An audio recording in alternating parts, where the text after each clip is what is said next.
National Weather Service in the Twin Cities has issued a tornado warning for St. Croix County until 3:30 p.m. At 3:07 p.m., a severe thunderstorm capable of producing a tornado was located over River Falls, moving northeast at 45 miles per hour. Expected hazards include tornado. This is a radar-indicated threat.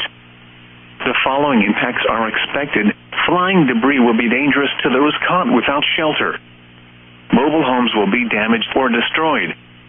Damage to roofs, windows, and vehicles will occur. Tree damage is likely. Locations impacted include River Falls, New Richmond, Hammond, Baldwin, Roberts, and Holton. Move to an interior room on the lowest floor of a well-built building away from windows. If you are outdoors, in a mobile home, or in a vehicle, move to the closest substantial shelter and protect yourself from flying debris. Repeating, a tornado warning has been issued until 3:30 p.m. for the following county: St. Croix, Wisconsin,